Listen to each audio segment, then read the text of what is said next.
রাখির ছাদ বাগানে সবাইকে স্বাগত।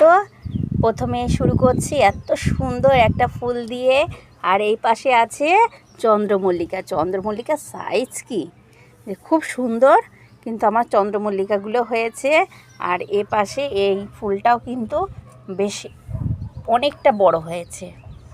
এখন দেখা যাক, আজকে কিছু হারভেস্টিং করব, কারণ আমার বেগুন গাছে অনেক কিন্তু বেগুন হয়েছে। সেই বেগুনগুলো এই যে কিছু হারভেস্টিং করা হয়েছে। এদিকে আমি ফটো তুলতে তুলতে এদিকে কিছু হারভেস্টিং করেছে, আরও কিছু বেগুন বানাবে। তা আগের থেকে এই যে বেগুন দেখো বেশ মোটা মোটাই হয়েছে। আগে যেরকম এতটাও হতো না গরমে, এখন কিন্তু ভালোই মোটা মোটা বড় বড় হচ্ছে। যে কটা বেগুন আছে সব কটাই তুলে ফেলতে হবে। আর এইদিকে আমার এই যে বেদানা গাছ, সেই বেদানা গাছে দেখো কি সুন্দর ফুল ফুটেছে।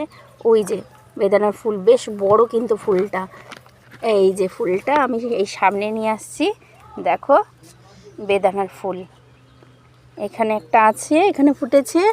আর ওই দিকেও কড়ি আছে, আমি একটু আগেই দেখলাম। ওই যে ডালটা, এই যে এই ডালটাও কিন্তু এই দেখো কড়ি আছে। গাছটা কিন্তু লাগানো, গাছটার গোড়া দেখাচ্ছি। এই যে গাছটার গোড়া কিন্তু এই যে গাছটা লাগানো রয়েছে, এই যে এইখানটায়, এই যে এটা এই পাশে একটা, আর এই যে এই পাশে একটা, দুটো গাছ আছে। তা বেগুন তোলা কমপ্লিট হয়েছে, আর আছে বেগুন গাছে, আর আছে এই যে ছোট ছোট এগুলো এখন তোলা যাবে না, এগুলো আবার বড় হোক। কিন্তু আমার ওই যে একটা বেগুন কিন্তু পেকে গেছে, আমি এরই বীজ দিয়ে আবার গাছ তৈরি করব। আর এদিকে তো আমার এই যে এই বেগুন গাছগুলো তো অসাধারণ হয়েছে। আর কিছু তুলবে?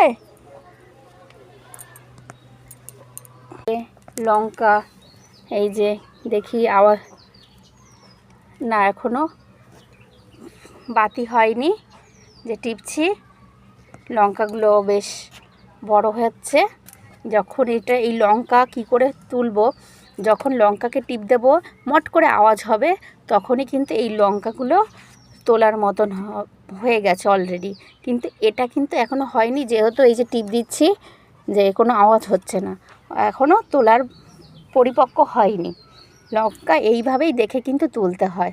আর ওই দিকটায় দেখি হ্যাঁ, যেগুলো তোলার মতন হয়েছে সেগুলোই কিন্তু তুলতে হবে, কচিগুলো তোলা যাবে না, কারণ ওগুলো আরও বড় হবে। এই যে আরও ফুল আছে বিনস গাছে, আস্তে আস্তে করে হচ্ছে। কিন্তু এই জায়গাটা না খুব মানে ওপরে এরকম লাউ গাছের ডগা এসে